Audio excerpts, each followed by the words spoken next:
strategi marketing noise itu is really creator driven. Most difficult part of building a business adalah make the business to be making money, nggak burning money. Nah ketika itu sudah tercapai, kita harus berpikir untuk inovasi apa lagi untuk bisa membuat kita jadi scale lebih besar. Founders Theory.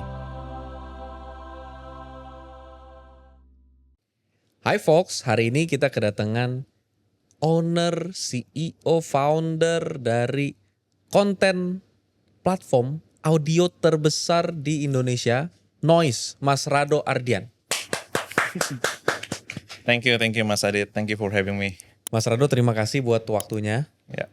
Kita bakal banyak belajar dari Mas Rado hari ini. Mohon berkenan buat share ilmu dagingnya ya. Iya. Jadi Mas Rado Ardian ini adalah CEO dari Noise sejak 2021. Yep. Di mana sebelumnya Noise adalah milik atau unit bisnis dari Mahaka Group. Ya. Itu dia ada Gen FM, Jak FM, Mustang, ya. Mustang dan segala macam. Dari berdiri Noise ini sudah dari 2018. Betul. Selama 2018 sampai 2021 itu berdiri dengan pengguna user 100-200 ribu. Dari 2021 mengalami lompatan yang signifikan, makanya kita tertarik buat belajar lebih banyak bagaimana ceritanya, kok bisa dari 2021 ke 2024 sekarang, penggunanya sekarang 5 juta orang, dan di tahun ini sudah menuju profit startup yang laporan keuangannya hijau, gitu kan ya. Yeah. Nah, kita mau belajar banyak, Mas Rado, gimana ceritanya dari pengalaman 10 tahun kerja di Google Asia Pacific, terus mau masuk ke Noise? Ya, mungkin ceritanya agak panjang kali ya, Mas Adit.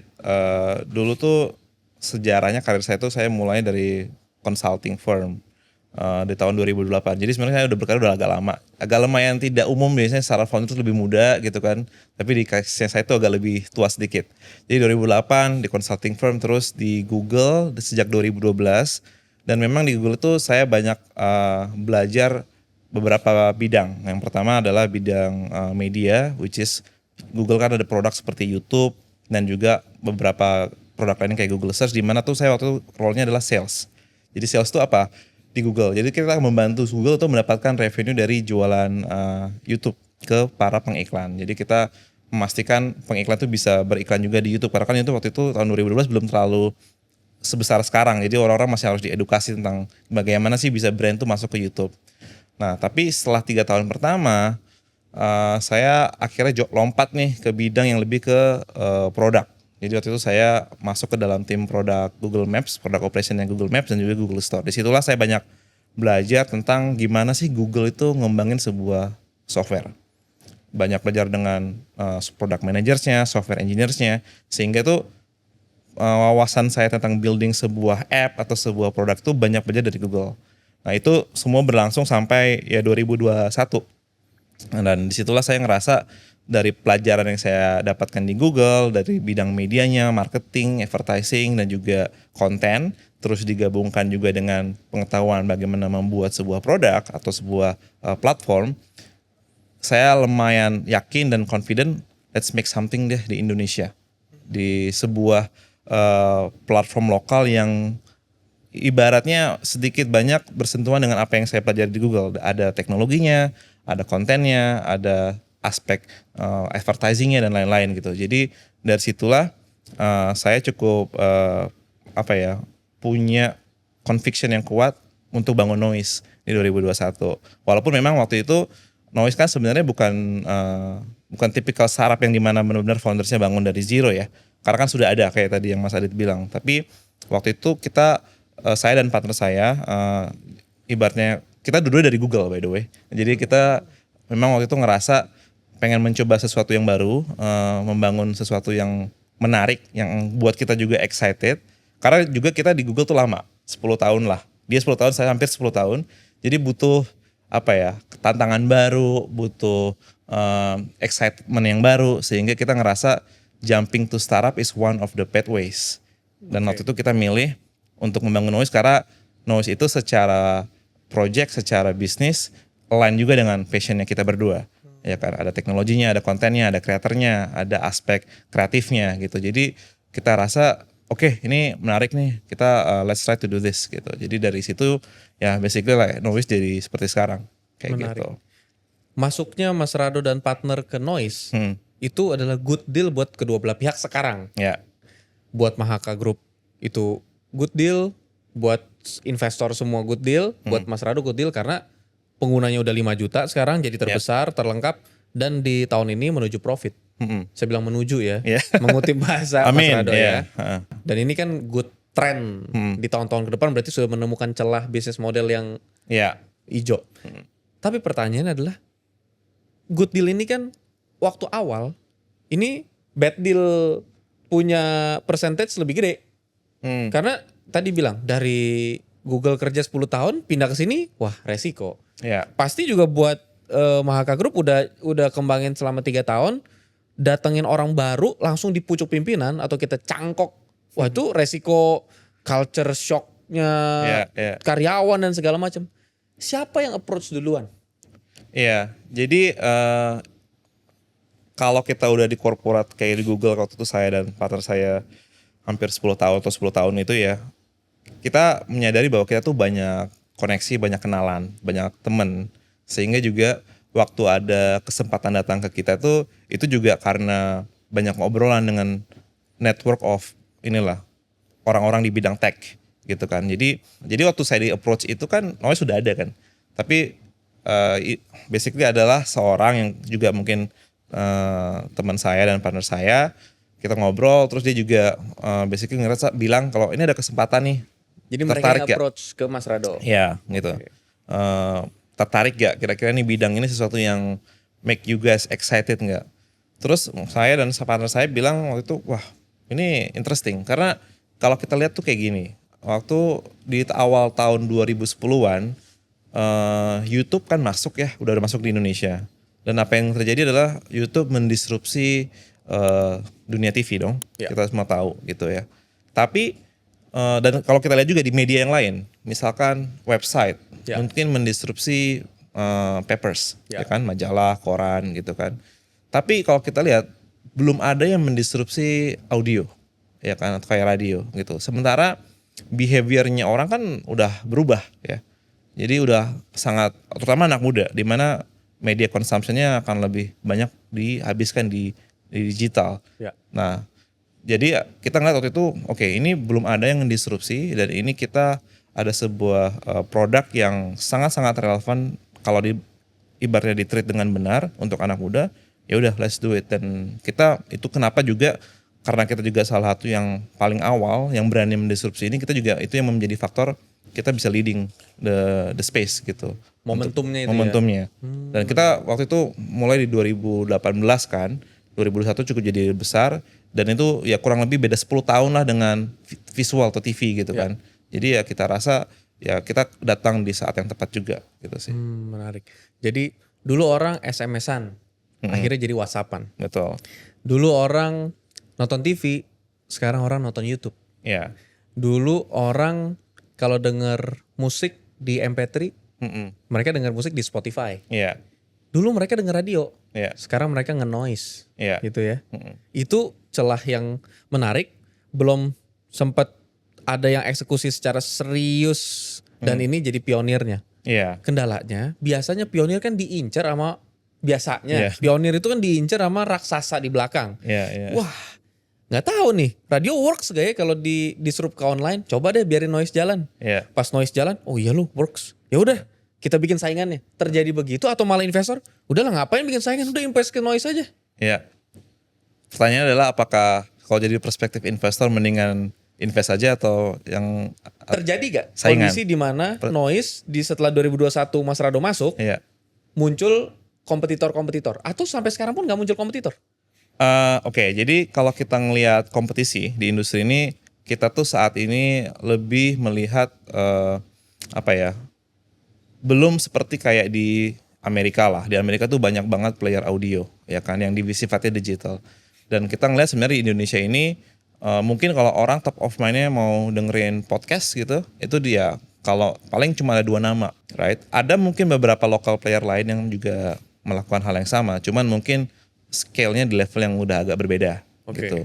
Jadi sebenarnya kalau saya pribadi sih pengen melihat industri ini makin maju. Sebenarnya akan lebih baik kalau jika lebih banyak playersnya. Oke. Karena semakin banyak playersnya artinya industrinya lebih hot. Ya. Gitu kan, lebih banyak demandnya. Gitu ya. Iya. Menarik. Jadi ya kalau kita ngerasa sih sebenarnya saat ini ya kita karena kita juga yang leading dan juga secara konten juga sangat banyak, kita ngerasa ya kita punya semacam inilah ya unique positioning untuk bisa mendominasi seperti itu. Jadi menurutku inilah pola pikir yang mau kita gali nih. Pola pikirnya orang yang memang kerjanya di Google. Ini yang beda sama orang lain. Orang lain kan biasa pikir gini. Aduh, kita harus cari bisnis yang tidak ada persaingan. Iya. Bisnis yang gak ada kompetitornya. Bisnis yang cuman gua doang. Iya. Tapi kalau Mas Rano mikirnya, kalau saya sendiri sih sukanya kalau bisnis itu lebih banyak persaingan. Karena lebih banyak persaingan artinya pasarnya bisa jadi makin bertumbuh dan dan pasar berarti makin berkembang besar. Betul. Menarik.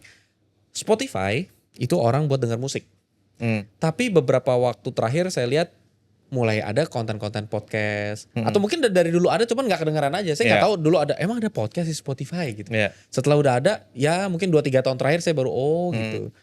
Noise mulai di podcast. Ya. Kenapa larinya terus ke konten video? Kenapa gak larinya ke musik? Oke. Jadi maksudnya podcast video itu adalah podcast video ya. Jadi kita ngerasa gini, building sebuah produk itu juga harus punya sebuah unique positioning, ya kan. Jadi kita tuh dari awal sangat dikenal sebagai podcast platform dan memang awalnya hanya audio. Makin kesini kita memperbanyak juga konten podcast video karena juga kita melihat kan Noise tuh bagusnya adalah sebuah produk digital itu kita bisa banyak nanya feedback dari users gitu kan. Jadi kita tanya nih ke users, kalian kalau misalnya ada bisa ngasih saran ke Noise tuh apa?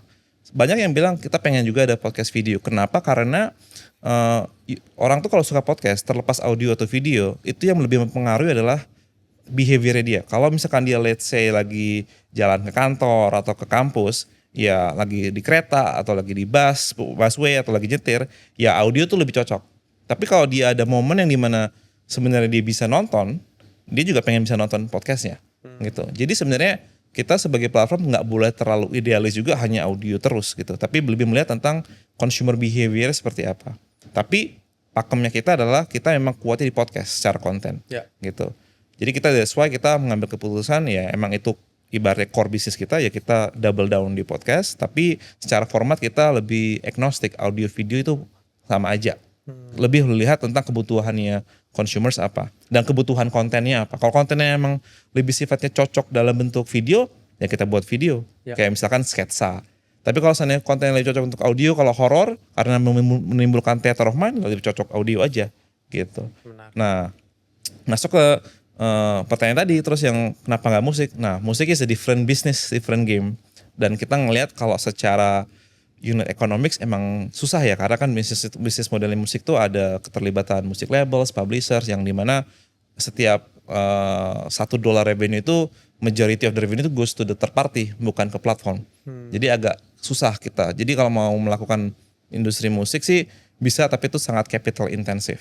Akan susah menurut saya kalau untuk startup masuk ke musik selain sebuah company yang lebih punya backing atau punya sinergi dengan para ekosistem player di musik itu. Makanya kita ngerasa ya udah kita stay di non-music secara konten. Saat ini seperti itu. Pilihan-pilihan yang tepat dari CEO dan si level tim dan keseluruhan timnya ngarahnya menurutku adalah mendengar feedback dari pengguna.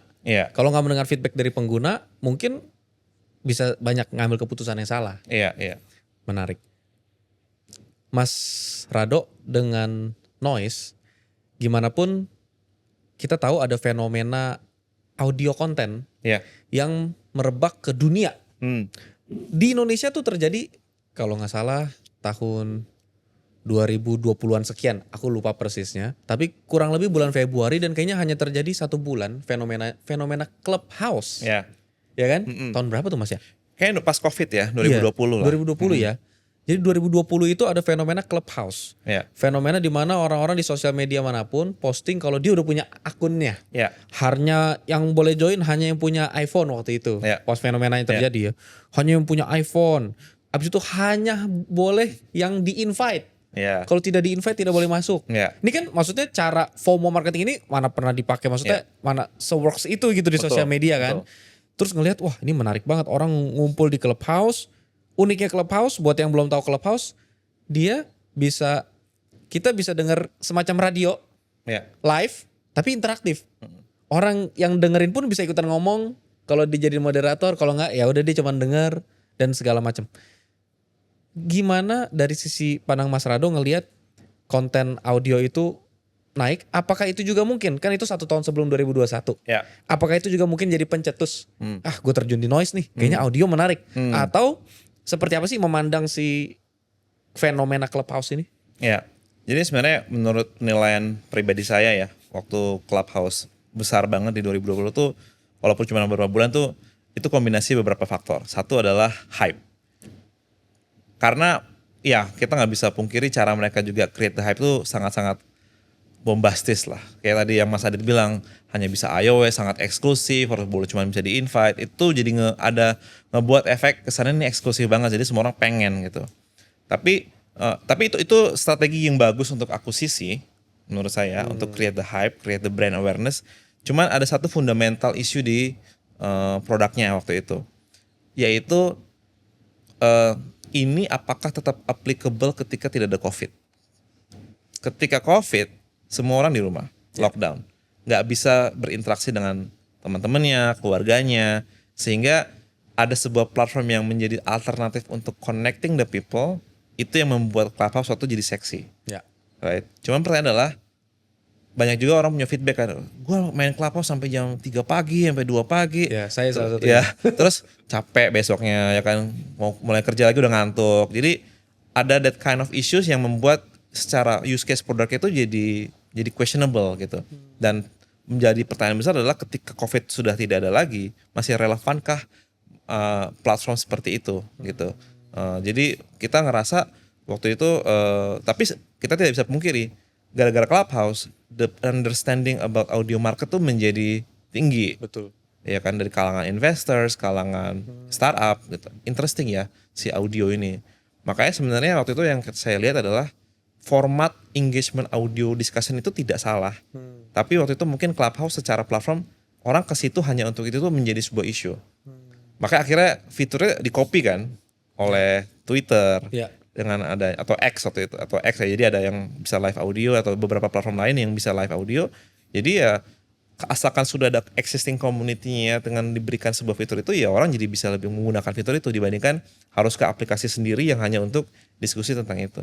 Gitu. Jadi saya merasa isunya lebih ke arah itu aja, use case-nya ketika di masa pasca COVID itu seperti apa. Nggak ada repetisi, orang akan terus-terusan dengan Bener. itu ya. Walaupun seksi banget waktu akuisisinya. Iya. Menarik, karena waktu itu yang sangat spesial dari Clubhouse adalah waktu itu sampai begadang-begadang. Iya. Satu, saya pribadi dapat banyak deal dari situ. Iya, iya. Karena nggak tahu ya, gimana caranya kita bisa ngobrol sama CEO ini, Betul. menteri itu. Iya. Tiba-tiba aja gitu di Clubhouse siapapun bisa ngobrol sama siapapun. Betul. Wah itu gila nih. Ini Kayak Elon sebenarnya kalau Musk waktu itu juga ada di itu kan. exactly. Iya. Makanya kalau ditanya ini sebenarnya platform apa? Menurut saya ini platform networking. Networking. Ya kalau dibilang podcast sebenarnya yang saya butuhin bukan ilmu di dalam situnya, tapi bisa networking sama siapa. Betul. Terus habis itu nanti jadi ketemuan Iya, apa. iya. Wah itu menarik. Tapi nggak bertahan lama. Iya. Dan ternyata memang untuk bikin bisnis viral, hype, trend Iya. itu satu hal. Satu hal. Tapi di hal yang lain itu menjaga atau mungkin menganalisa bisnis ini bisa punya keberlangsungan yang panjang, sustain gitu ya. Betul. Solving the Noise- problem enggak gitu. Yes, Gitu. noise 6 tahun ya kan, berarti dari 2018 Iya. ke 2024, 6 tahun kita anggap cukup terbukti untuk sustain. Iya. Tapi pertanyaannya apa yang membedakan Mm-mm. dari 2021 ke 2024 punya 5 juta pengguna? Apa yang berbeda dari sisi akuisisinya Iya. Iya. yang dilakukan sama Mas Rado? Ya, I think 2021 itu tentunya banyak perubahan lah yang kita lakukan. Pertama, the very basic reason orang ke Noise itu adalah mereka pengen menikmati konten yang seru gitu. Jadi dari sisi jumlah konten dibanding sebelum 2021 jauh lebih banyak. Jumlah konten. Jumlah konten. Tapi nggak cuma hanya quantity, tapi juga quality. Kita menggandeng banyak creators dari kalangan ibaratnya medium level creator to big creators tuh punya konten di Noise. Ya. Karena mereka juga menjadi partner kita lah untuk mempromosikan konten mereka di Noise. Jadi orang jadi lebih banyak tahu. Ya. Jadi strategi marketing Noise itu is really creator driven gitu. Nggak terlalu banyak kita kayak pasang iklan yang sifatnya Noise itu apa, tapi kita lebih promosikan creator ini dan kontennya mereka ada apa di Noise. Karena kita believe fans itu, audience itu follow kreatornya siapa. Ya. Jadi ketika mereka mempromosikan konten di Noise, ya orang akan dengan sendirinya datang ke Noise. Seperti itu. Jadi itulah yang selalu kita konsisten setiap saat itu kita bangun konten-konten yang lebih baru, yang menarik untuk dinikmati oleh para pengguna Noise. Tapi kan konten-konten dari kreator itu baru ada tahun lalu, 2023.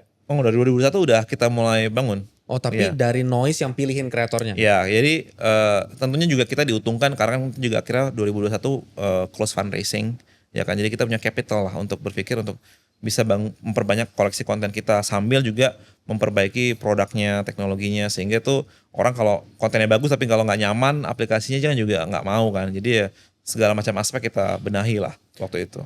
Signifikan nggak perbedaan user experience, user interface-nya Noise dari Oh, 2018 ke 2021? Jauh. Itu juga mempengaruhi. Oh iya, definitely. Oke, dari begitu banyak faktor, kalau ditanya faktor nomor 1 menurut Mas Rado, Heeh. apa yang paling bikin Noise itu meledak di 2021 ke 2024? Konten. Faktor kontennya. Konten. Dari si kreator itu. Dari kreator dan ya basically konten yang kita buat bareng mereka gitu. Konten, kemudian kedua tentunya adalah hype yang dibawa oleh kreator itu juga, sama yang ketiga pada akhirnya yaitu the hygienes lah, teknologinya gimana ya kan, nggak streamingnya macet, nggak navigasinya enak, nggak terus ya tentunya juga promosi dan lain-lain gitu sih. Berarti itu pasti satu kesatuan yang kalau dicopot satu nggak jadi semua tuh. Iya, Tapi kalau kita lihat ini kan hasil kolaborasi iya, nyata dari Noise, iya, investor, dan kreator. iya, Karena kalau ada kreatornya, ya dari dulu juga ada kreatornya. Cuman nggak ada dananya mungkin buat iya, ya kalau udah terkenal, kreator itu datang. iya, Kalau belum terkenal, kita yang harus datengin kreator. iya, Kalau kita datengin butuh duit. iya. Nah, kunci nih yang ketiga menurut saya, ini Mas Radonya. Karena kalau nggak ada Mas Radonya di sini, Iya. investornya mungkin mempertimbangkan ulang. Ya, kalau nggak ada dananya, kreator juga nggak mau masuk. Nah, sekarang udah jadi, ya jadilah Noise. Iya. Nah, oke. Dengan pengalaman Mas Rado dan partner di Google sangat panjang, terus Noise terbukti 5 juta. What's next in Noise? Selain udah masuk ke podcast video. Iya. Ya tentunya yang paling penting sih sekarang dari sisi bisnis kita hit profitability dulu, Nice. ya kan? Karena kalau udah, ya mungkin ini saya sharing sebagai founder ya, karena kita ngerasa building business is eventually is about making a profitable business ya, bukan burning business ya kan? Jadi ketika bisnis itu udah profitable juga, honestly saya ngelihat as a business tuh bisa melakukan banyak inovasi, tanpa harus bergantung juga dengan external fund, ya kan? Nah, cuman kan memang the first most difficult part of building a business adalah make the business to be making money, nggak burning money. Nah, ketika itu sudah tercapai, nah kita harus berpikir untuk inovasi apa lagi untuk bisa membuat kita jadi scale lebih besar.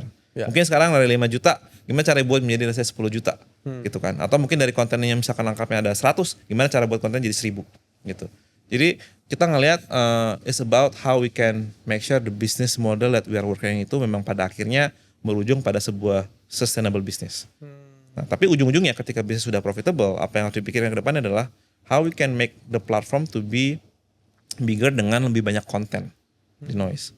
Dan lebih banyak konten tuh artinya juga nggak harus selalu kayak Noise ibaratnya bayar konten, tapi kita bisa bermitra lah dengan konten partner untuk gimana ngebuat skema bisnis yang lebih win-win Menarik. gitu. Kita sekarang ngomongin ke user generated content nih kalau Iya, gitu ya. Partner konten lah ya. Nah, kreator konten atau user generated content secara sederhana kan orang mau bikin kalau ada duitnya, Iya, kalau ada trafficnya. betul. Ada yang mau bikin kalau nggak ada duitnya nggak apa-apa. Yang penting gue populer bikin konten di Iya. sini. Udah saya mau viral di sosmed Iya. TikTok. Yang penting viewsnya banyak, followers banyak. Iya. Ibarat kata duit nggak duit, pokoknya populer dulu. Iya. Kalau kita ngomongin YouTube, cara dia ngasilin duit dengan banyak skema, tapi yang paling menguntungkan buat kreator adalah monetize-nya. Iya. Kedua, popularitasnya. Iya.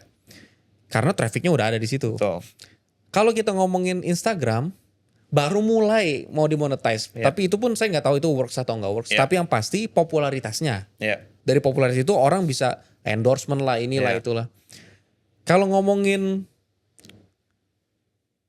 noise, berarti kalau sekarang kan bisnis model buat revenue streamnya adalah dari iklan Ya. dan dari subscriber fee gitu ya, subscription Iya. fee gitu ya dari Ya, konten berbayar lah. kontennya itu sendiri. Entah dia bayar Per konten. akunnya gitu ya, Ya, per konten lah. atau recehan Ya, ketengan. ketengan per konten.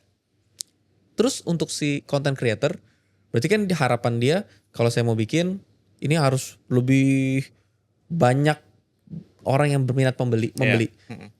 Konten audio menurut Mas Rado, apakah seseksi itu sampai bakal mereka mau beli? Atau pengiklan, apakah semenarik itu mau taruh iklan di sini? Mungkin salah satu ya. Yang pertama bisnis model yang iklan. Pada akhirnya pengiklan tuh ngelihatnya kalau seandainya mereka mau spending dengan sebuah media partner, mereka pertama ngelihat dari sisi aspek reach atau engagement. Jadi berapa banyak sebenarnya juga secara konten ini yang views atau yang dengar, terus engagement yang terjadi apa dengan konten itu atau dengan media itu gitu. Jadi itu mau semua media akan harus ada, pasti ditanya yang berapa banyak yang nonton atau berapa banyak yang denger. Kalau itunya udah bagus, itu udah lebih mudah. Tapi yang kedua juga yang sering pengiklan atau brand lihat itu adalah ada engagement apa yang juga mungkin terjadi dengan konten atau creator tersebut di luar kontennya. Karena kadang-kadang tuh brand juga butuh value added itu. Sehingga kita ngerasa nggak bisa cuman kayak jual traffic aja. Banyak orang mungkin viewsnya bagus tapi susah dapat deal sama brand ya karena kalau cuma sekedar jual traffic doang ya brand ngerasa nggak ada value addednya gitu. Jadi di sisi itu noise, kalau ibaratnya kita pitching atau bawa deals ke brand tuh kita coba integrate ekosistem, nggak cuma noise, bahkan kita juga ekosistem radio kita bawa juga dan semua ekosistem media yang kita punya. Jadi brand tuh ibaratnya kalau ada deal satu sama kita ya dapat semua sekalian kayak gitu. Makanya kita ngerasa brand proposition advertising solution proposition kita tuh lebih unik. Gitu. Untuk yang kedua, pertanyaan tentang masalah konten berbayar. Nah, apakah ada yang mau bayar audio? Saya harus bilang bahwa ada aja konten di kita tuh yang bahkan mungkin dari audio kontennya kalau ditarik lifetime-nya ya, penghasilannya dia udah MM-an udah miliaran udah. Oh ya? Iya. Jadi Karena kan biasanya YouTube Iya. untuk ngomongin orang jadi YouTuber, Iya. yang diiming-imingin adalah jadi YouTuber tuh dapat duit banyak. Betul, Iya betul. kan, flexingnya orang Indonesia belajarnya dari flexingnya luar negeri kan. Iya. Nah, dan ini salah satu flexingnya kreatornya itu udah miliaran dalam Iya. lifetime. Jadi sejak dia kontennya dijual di Noise dalam bentuk paper konten dan itu cuma audio, itu dia bisa generate miliaran bisa gitu. Jadi sebenarnya bukan terlalu masalah audio atau video. Selama kontennya itu punya keunikan tersendiri yang membuat fansnya tertarik, itu pasti ada marketnya yang mau beli gitu. Karena kalau orang, maksudku gini, kalau orang beli video itu mungkin terbiasa kalau dia beli film gitu kan. Iya. Tapi kalau kita beli podcast audio itu belum terbiasa. Iya. Tapi ternyata faktanya pasarnya mulai bertumbuh. Iya. Dan yang menghasilkan sudah lumayan banyak. Formula kita tuh gini, kalau kita punya 1 juta audience, anggaplah ya, 4-6% itu are willing to pay. 4-6%. Itu dari data yang kita lihat. Menarik. Tinggal pada akhirnya adalah gimana si creator ini membesarkan ceruk pasarnya kan. Gitu. Ya dan kita selalu bilang gini, buat konten sebanyak mungkin di YouTube, Instagram, TikTok. Tapi kalau ada kalian punya fans yang sudah besar dan kalian ngerasa ada sebuah eksklusif konten yang bisa dimonetisasi, yang bisa dijual ke kreator, ke fans kalian, bisa lakukan di Noise, baik itu video ataupun audio. Gitu. Plusnya bisa dijual ketengan. Iya. Karena kalau dia hanya join premium account gitu, mereka bakal bandingin, kan YouTube udah ada yang Iya. member gitu kan Betul, ya. betul. Tapi karena bisa dijual ketengan tuh salah Iya, satu iya. Nah, USP-nya ketengan itu Noise. kita ngomongin price point-nya itu antara 8.000 sampai 19.000. Which is mungkin orang Sangat affordable lah. Jadi orang rasa oke, this is make sense. Dan sekarang dengan adopsi digital payment yang sudah sangat lumayan umum, jujur emang jadi mempermudah. Ya semua orang punya e-wallet mungkin, nggak semua orang lah, tapi banyak orang yang udah punya digital account, banyak punya digital wallet juga. Jadi mempermudah, bahwa orang bisa bayar pakai QRIS juga segala macam. Jadi kita sangat diuntungkan dengan adopsi payment yang udah sangat lumayan umum lah di Indonesia. Menarik. Tapi ketika dia konten berbayar berarti sama sekali nggak ada iklan. Kalau konten berbayar, ya nggak ada iklan, free, ads free. Oh, oke. Kayak gitu. Itu jadi kalau dia bayar atau dia langganan ya kelebihannya nggak ada iklan, terus ya quality audionya lebih bagus, terus ada fitur yang lebih banyak seperti itu. Kalau ngomongin jenis konten di Indonesia yang naik di Noise itu adalah komedi dan horor. Sebenarnya macam-macam, tapi Oke. memang dominasi yang sering orang dengar tuh. Jadi kita lihat tuh ya trennya, apa yang orang sukai di Noise itu sama kayak orang sukai di bioskop. Oke. Kalau ke bioskop apa yang kira-kira sering kita lihat laris? Komedi, horor. Komedi, horor, Dewasa. romance, ya dewasa. Tapi ya kalau kita nggak ada ya karena audio rata-rata. Ya, romance ya. Romance gimana di dalam bentuk audio? Cerita cinta gitu atau orang-orang curhat kayak gitu ada. Gitu. Tapi kita juga gede di aspek politik. Oh ya? Ya, jadi konten-konten yang terkait apa yang lagi trending di dunia politik itu juga rame. Jadi komedi, horor, politik, apa yang lagi trending hari-hari ini itu juga rame di Noise. Intinya orang Indonesia tuh suka ditemenin. Oke. Jadi orang insight-nya tuh orang dengerin konten di Noise tuh paling tinggi peak time itu jam 9 malam. Menarik. Dan sebenarnya kalau aku nggak tahu ada atau nggak ada, cuman konten kreator yang bisa bikin orang insomnia jadi tidur dengan cara apapun lewat audio, sebenarnya kalau dibikin berbayar orang mau ya. Iya. Dan banyak kok emang orang yang ibaratnya jadi Indonesia sebagai teman tidur sebelum dia Karena tidur. jujur aja kalau pakai platform lain yang kali ini saya nggak sebutin karena saya mau ngejelekin gitu ya. Saya kan suka kadang-kadang suka nggak bisa tidur. Iya. Karena kesel nih. Iya. Kepikiran ide bisnis. Kalau kepikirannya malam-malam, Iya. itu nggak bisa tidur. Benar. Nah kita setel nih lagu udah enak, udah deep sleep lah apa katanya theta wave, delta wave apa udah enak. Tiba-tiba di tengah waduh kebangun lagi deh iklan lu di tengah-tengah Iya, orang lagi iya, tidur. Iya. Ya kan maksudnya ya itu mungkin bisa diaklain sama versi premium ya cuman nggak worth it aja buat saya gitu ya. Iya. Nah jadi menarik ya itu salah satu yang menarik. Oke. End game-nya Noise, apakah Mas Rado ini bakalan bikin platform sejenis atau bisnis lain atau ini bakalan jadi sesuatu yang dimaratonin sampai panjang? Ya, pada akhirnya sih tagline kita kan teman dalam genggaman. Teman dalam genggaman. Jadi pada akhirnya kita tuh pengen menjadi sebuah platform konten yang sifatnya memang menemani para users kita dalam bentuk audio ataupun video. Tapi kita membantu juga untuk membuat sebuah konten yang emang unik hanya dari Noise gitu. Dan kita buat bareng dengan kreator kita. Gitu. Oke. Jadi ya again semua konten banyak sekarang maksudnya semua platform banyak menyajikan konten masing-masing. Jadi pada akhirnya sekarang di bisnis ini pada akhirnya is about diferensiasi kontennya apa. Ya kan. Orang mau nonton let's say sport ada beberapa platform untuk itu. Mau nonton drama ada beberapa platform gitu kan. Free konten ada YouTube gitu kan. Nah, Noise harus punya keunikan konten tersendiri. Nah, yang ini yang kita harus lebih ibaratnya pertebal lah untuk keunikan konten ini ke depannya gimana gitu. Dan kita believe bahwa konten kita yang di bidang podcast, audio dan juga ataupun podcast video plus juga mungkin beberapa konten yang sifatnya edukatif itu menjadi salah satu big bet-nya kita lah ke depannya. Gitu. Pengiklan itu kan biasanya kalau dia ngiklan di sosmed umum, dia tuh yang diincar interest sama demografiknya gitu ya. Ya. Bisa spesifik ke usia sekian. Ya. Bisa jenis kelaminnya apa, kesukaan yang ngapain dan segala macam. Sedangkan Noise itu kan lebih umum. Ya. Apakah ngiklan yang targeted itu memungkinkan atau lebih ke iklan di podcast manahnya? Ya. Jadi kita ngeliatnya gini sebenarnya ketika brand atau advertiser pengen engage dengan audiens tertentu, pasti kan kita harus pelajari audiens yang mana. Dan biasanya setiap program punya representasi audiens tertentu. Oke. Let's say program komedi A mungkin dia lebih ke anak muda 16 sampai 24 gitu kan, lebih ke cowok. Ya mungkin kita cari brand yang lebih cocok dengan ini. Jadi ya ntar podcast iklannya atau sponsornya akan muncul di podcast program yang ini. Tapi kita juga ada program lain yang mungkin lebih let's say ke profesional male atau female di atas 25.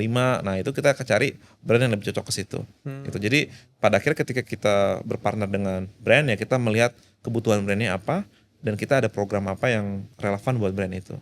Gitu. Jadi ya itu yang membuat brand juga merasa nggak sembarang buang duit di media, tapi kita mencoba membantu mereka untuk mentargetkan ke program yang tepat gitu. Tapi memang kalau noise secara platform, kita aggregate semua numbers itu, kita itu 40% 16 sampai 24, another 40% 525 sampai 34. Jadi emang kita agak lumayan mirip sama YouTube dan TikTok gitu. Emang kita dipakai lebih ke millennials dan Gen Z. Menarik. Terakhir adalah aku mau bahas sedikit tentang cara berpikirnya Mas Rado menganalisa si TikTok. Karena aku lihat gini, waktu kita lihat Instagram, itu mirip sama Facebook di sisi isi beranda. Isinya home-nya Instagram sama Facebook itu isinya adalah yang kita follow, yang kita friend with, teman kita itu hidupnya dia keluar tuh di beranda kita. Kalau YouTube itu kita mau subscribe siapa juga yang keluar itu apa yang kira-kira cocok, yang kita nggak subscribe juga keluar. Kayak FYP-nya TikTok kan. Tapi dulu belum ada TikTok nih ceritanya. Kalau kita mau lihat sesuatu yang apa aja yang trending dan viral, kita lihatnya di YouTube. Ketika kita mau lihat close friend kita, kehidupan gimana, kita lihat di Instagram. Tapi kontennya YouTube itu panjang-panjang. Kontennya Instagram karena foto ringan, cepet gitu kan. Terus ada Instagram bikin Instagram TV. Pertama kali IGTV itu menurutku dari sisi visual tuh aneh. Kok video manjang ke bawah gitu kayak aneh, vertikal, kok video vertikal sih. Kayak gimana ya, kayak gak enak gitu. Kita ngebayangin kalau kita ngeliat video tuh kayak mata kita itu kayak kebiasaan nonton bioskop gitu. Kiri kanan gitu. Ini kok atas bawah. Tapi dia IGTV 1 jam mas. Aduh lama banget dan orang malas lah nonton IGTV gitu kan. Konten-konten IGTV rata-rata 1 jam. Tiba-tiba muncullah TikTok mengkombinasikan hal-hal yang ada ini. Kalau ditanya apa yang baru dari TikTok, sejujurnya tidak ada yang baru. Hanya saja dia mengambil algoritma berandanya YouTube, yang mana yang viral yang muncul, mau kita follow siapa juga yang muncul yang viral, tapi pakai bentukannya si IGTV atau yang IG ambil dari Snapchat juga. Terus dengan scroll up. Cuman 10 detik, ya kan, sangat pendek dan segala macam. Dia nggak berhenti di situ, dia kombinasiin lagi kemudahan berbelanjanya commerce, ya kan, Tokopedia, Shopee punya dan segala macam. Dia bikin orang udahlah sekalian ngelihat, terus sekalian belanja di situ, kenapa enggak? Dengan cara bisnis yang juga mirip. Ketika commerce bakar duit, dia juga bakar duit di commerce-nya. Ketika orang masuk YouTube biar viral, di situ juga orang bisa masuk TikTok biar viral. Entah gimana dengan algoritma viralnya dia, tapi dia bikin kayaknya semua orang kayak gampang lah kalau viral di TikTok gitu. Jadi orang dapat usernya, wah dia udah kayak paket komplit lengkap semua sosial media dan commerce jadi satu. Gimana Mas Rado ngelihat ini? Apakah ini sesuatu yang sebenarnya sangat cerdas movementnya, atau ini wah ini berbahaya nih karena berarti apa jangan-jangan ada misi lain di balik ini kan? Soalnya kalau US kan selalu nuduhnya mau ngambil data nih buat mencederai keamanan nasional US. Dari sudut pandang Mas Rado gimana? Mungkin yang bagian terakhir saya nggak bisa berkomentar banyak ya, karena itu ya again something yang saya nggak expert di bidangnya. Tapi kalau dari perspektif tentang platform dan media, emang harus saya akui TikTok tuh genius banget. Karena geniusnya dalam artian mereka tahu, jadi gini, mereka menginvensi sebuah format baru kan, yang bukan baru lah, tapi menggabungkan yang tadi Mas Adit bilang best practice dari berbagai platform terus dimasak menjadi sesuatu yang tidak ditemukan di tempat lain. Sehingga ketika mereka meramu sebuah formula baru ini, yang lain jadi ikutan melakukan hal yang sama. Ya kita lihat sekarang YouTube dengan YouTube Shorts-nya, Instagram dengan Reels-nya. Ya kan berarti kan apa yang mereka buat itu works. Dan yang lain mungkin agak merasa sedikit ada inilah insecure juga. Kalau kita tidak melakukan dengan format ini, kita juga bisa jadi ditarik terus sama mereka. Jadi di situ saya ngerasa juga mereka cukup cerdas dalam membuat format yang ternyata memang secara adopsi disukai, terutama di kalangan anak muda gitu kan. Tapi yang juga saya melihat kerennya mereka adalah dengan adanya integrasi dengan commerce-nya gitu. Dan itu secara user experience untuk semua yang mungkin pernah pakai let's say belanja di sana emang mudah juga gitu kan. Nggak jauh lah dibanding kalau misalnya belanja di platform-platform commerce yang lain. Jadi ya menurut saya sih ini tren baru yang kalau saya melihat ya kita nggak boleh uh, deny the fact bahwa ya this is the new trend gitu. Dan consumer behavior juga udah shifting. Ya mungkin ada marketnya, tapi ya kita ngelihat ya mungkin yang anak yang lebih younger generation lebih terbiasa dengan yang ini. Mungkin yang older generation lebih terbiasa kalau let's say media consumption sama commerce behaviornya dengan yang cara lama ya. Mungkin TikTok nggak ke situ, tapi yang lain mungkin yang terutama yang lebih muda akan lebih kayak gayanya yang disajikan oleh TikTok gitu. Jadi ya it's just the new wave of media dan commerce aja sih menurut saya. Dan memang untuk ekosistem yang di bidang ini sih ya either you're against the wave or you follow the wave gitu. Gitu sih. Ini saya ngeliat kalau orang jualan pasta gigi gitu ya, ada yang ini keunggulannya adalah di tekstur, yang ini di kandungan mineralnya segala macam. Dia tuh kayak pasta gigi 4-in-1 gitu kan. Apa aja ada. Soalnya kalau ngomongin commerce, Instagram Shop itu udah ada jauh sebelum ada TikTok, itu udah ada Instagram Shop. Cuman kita ketika ngelik shop gitu ya, kenapa lari ke website gitu kan? Betul. Ngapain lari ke website? Saya susah nih belanja. Orang Indonesia mana demen belanja di website gitu kan? Betul. Itu penting user experience gitu. Jadi maksudnya gini, satu hal yang saya belajar dari Google ya. Ini satu mantranya Google. Kenapa Google secara produk juga yang pakai itu udah miliaran orang, nggak cuman jutaan lah ya. Mereka punya satu mantra namanya be obsessed with the user experience gitu.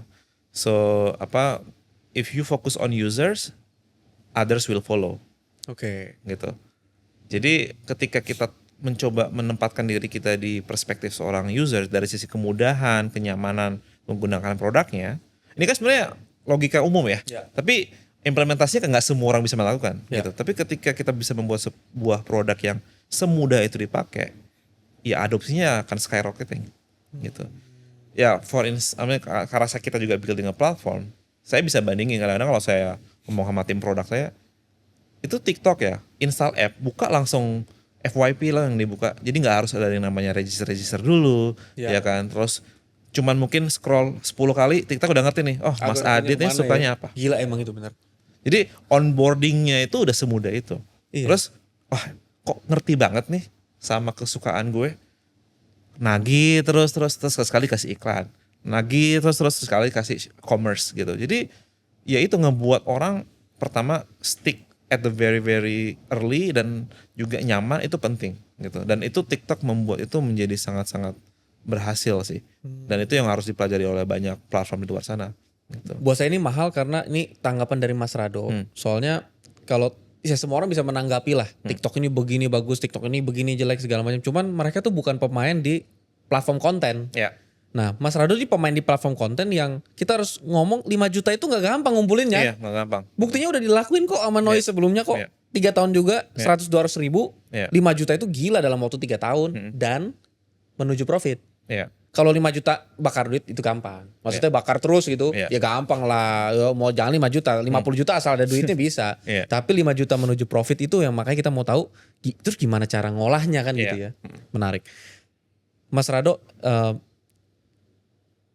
teman-teman ini sekarang ngelihat karena terjadi tech winter apalagi tahun lalu, orang sekarang mulai enggan bikin startup, ya kan? Kayak aduh startup lagi nih nggak ada duitnya nih. Tapi gimana pun kalau nggak ada musimnya startup itu nggak ada sesuatu yang baru. Terutama sesuatu yang baru yang dari Indonesia sendiri. Ujung-ujungnya kita hanya akan jadi konsumen. Betul. Negara luar bikin apa? Ih keren, kita jadi pakai ini. Nah Mas Rado boleh gak? Ini kamera Mas Rado. Sampein sesuatu kepada teman-teman yang mungkin punya keinginan membuat sesuatu yang baru, rintisan baru. Itulah kenapa kita ada di sini Diary Rintisan, YouTube kita Diary Rintisan, karena kita pengen rintisan itu tetap ada. Jangan sampai gara-gara tech winter kemarin nggak ada lagi rintisan. Sekarang jujur aja minim. Apa pesan dan nasihat dari Mas Rado buat mereka yang baru mau terjun? Silakan. Iya, harus ke kamera ya. Iya, yang kali ini ke kamera, biar personal. Iya, mungkin saran dari saya ya. Maksudnya kalau membangun startup, pertama fokus kepada problem apa yang pengen dipecahkan. Karena membuat startup itu sebenarnya adalah menciptakan sebuah value yang saat ini tidak ada, tapi dengan usaha rintisan itu menjadi ada. Sehingga orang menghargai value itu dan pada akhirnya mau membeli produk atau servisnya kita gitu. Mungkin kalau belajar dari Techwinter dan segala macam itu aspek yang sering dilupakan untuk ibaratnya create value kepada penggunanya, tapi juga lupa meng-create value untuk bisnisnya itu sendiri, sehingga jadi nggak imbang, pada akhirnya startupnya jadi kesulitan untuk sustainable gitu kan. Jadi fokus kepada problemnya, yang apa yang bisa dipecahkan, lalu juga melihat apa yang bisa didapatkan dari sisi bisnisnya gitu. Jadi harus ada value exchange itu, sehingga perusahaan itu tuh bisa lebih sustainable.